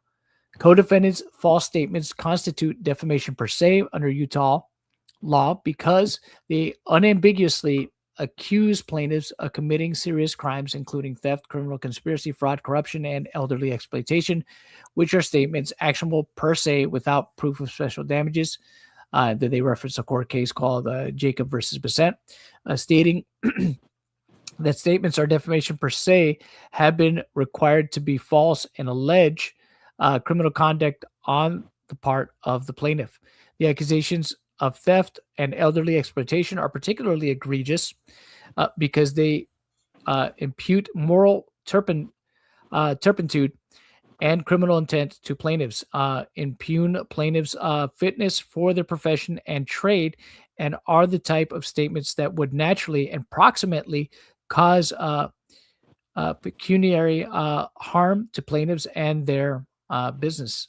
Co-defendants made these false statements knowing they were false or with reckless disregard for the truth or falsity. Snyder and Snyder Group knew or should have known that the underlying dispute was a private civil dispute regarding an alleged consignment matter at a single franchise location, non-adjudicated corporate theft, that no court or law enforcement agency had found plaintiffs liable for theft, fraud, or any criminal conduct. Despite this knowledge, co-defendants deliberately and repeatedly characterized plaintiffs as thieves and criminals to inflame public opinion, generate views and revenue, and more concerning, to shake down and extort improper payments from plaintiffs. Co-defendants' malice and or reckless disregard of the truth are further evidenced by Snyder's admissions to engage in illegal activities whereby he would do whatever it takes and stop at nothing that matters would go the hard way if plaintiffs did not capitulate to the extortionistic demands, and the plaintiffs deserve to have their life ruined. By reason of the foregoing misconduct, plaintiffs have been severely damaged by co-defendants, including respecting plaintiffs' reputations, business operations, and goodwill. Plaintiffs are therefore entitled to an award of an actual, general, consequential, incidental, and punitive damages, including but not limited to lost profits and revenue, loss of customer relationships, loss of franchise relationships and goodwill, business interruption and operational disruption, increased security cost necessitated by threats resulting from co-defendants' conduct, costs of responding to death threats and bomb threats, reputational harm requiring significant public relations expenditures, management distraction, emotional distress suffered by employees, franchisees, their families, and legal costs and attorney's fees and other damages. These damages are an amount of no less than $250,000 together with the pre and post judgment interest thereon, plus all statutory and punitive damages in the amount sufficient to punish co-defendants and deter similar conduct, attorney's fees, and costs. Okay, so we'll go ahead. So we'll go into the third cause of action on the next stream. But yeah, this is where this is where we're at. They're throwing a lot of stuff at the wall to see what sticks. And man, this is bad, man. Yeah, it's rough. This is bad. This is just so ridiculous, man. Panic mode. They are. That's what I'm saying. I'm like, this is clear panic. They're just throwing everything out. There's not even, I don't know, man. I feel it, the panic. They're trying to ruin the opposition. Yeah. And I think, and I think going through this lawsuit kind of, it shows it too. It shows that they're trying to see what's going to stick. Mm-hmm. They're pulling out whatever they can to see what's going to stick. Or to do maximum damage. They're trying to just do everything they can. Yep.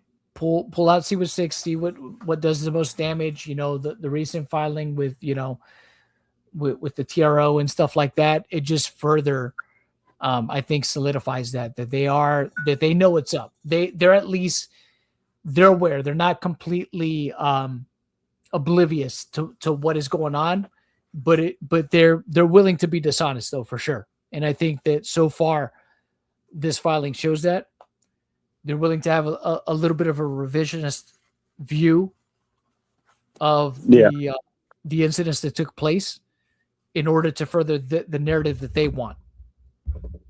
So it's not looking good, like I said. And I think they're aware of the fact that this is going to do that. It obviously has done damage, but it's going to do even more damage to them.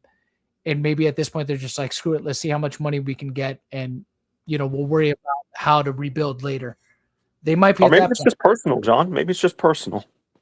Yeah, it could just be ego at the end of the day. It's just like, if Eamon's the one that has the final say in all of it, maybe it's just like, I'm going to get these guys. I'm going to get them. Yeah. I was like, maybe it's just fucking personal. And, they like, how dare you make us look bad? You will suffer now, that type of shit. But yeah. Well, time will only tell. We'll see how this goes. Yeah. And just so you guys know, I am aware of the guy who is a former franchisee that has recently making the rounds doing podcasts and even his own video. I'm going to look into him and see if there's anything that's insightful that could come out of that. Maybe even reach out to him. No guarantees yet on that though, because I mean it's all that takes time. But if I were to do that, if I were to go that route, I mean I'd have to vet him. I'd have to vet him for evidence and confirm that he is who he says he is, and confirm that the stuff he's saying is stuff that he could back up with actual proof and stuff. Mm-hmm. So, got to make sure, all the T's are crossed and all the I's are dotted and all that good stuff. But we'll go ahead and talk to Krista, but that shit's impossible. Yeah, I don't think we'll be able to talk to any of the bigger parties involved, although I would love to talk to any of them. But I understand with crap hitting the fan right now, they probably really have to be more on guard than ever and make sure that they're kind of playing their cards close to the vest. Well, I'm pretty sure they're all in a gag order. They're not going to be able to mention this company. Yeah, I think so too. So we'll have to wait and see how all that plays out. But I appreciate you guys joining the stream. As usual, if you're not subscribed to the channel, would appreciate the subscription and also be sure to have the notifications on for when we go live. Like the video and all that good stuff. We appreciate the continued support. And as always, we're going to continue to cover this until there's some accountability from the people that we feel are most responsible for all this really blowing up. And that being the American Fork Police Department, Eamon McNeff, Bam Corporate, Josh Johnson, Brandon Best, Key McAllister, and all those people at the top. So I'm as I find out information, of course, I will continue to report on it. But keep spreading the word. I mean, they might try to silence Reckless Ben, but they can't silence all of us. So pretty much we're gonna keep talking about this, guys. Hassan Piker. Yeah, for real. Yeah. Oh yeah. Before you guys go, we'll end it. We'll end it on this. For the lulz. Just for the lulz. Just for the lulz. We'll end it on this. Here we go for those of you that didn't see this. Yeah, I'll tell you, Hassan Piker didn't sue him for this, by the way. Yeah, exactly. Yeah, you got anyone you want to call out in the heavyweight division? Oh, you know it, lad. You know that, Hassan Piker. I'm coming to kill you in Los Angeles at your house. Or in the ring? No, in real life. I'm going to stalk him and become obsessed with him and wear his makeup and his dresses and use his skin as a coat like the ancient Irish did. Well, that's your winner, Sam. Hey! Bloody. And with that, we're out. Appreciate you guys joining the stream. Y'all have a good one. Have a fantastic evening. And just be sure to check out the other videos too if you get a chance. Appreciate it. And again, appreciate the continued support. Y'all have a fantastic evening, and we'll catch you guys tomorrow. Boom, shaka.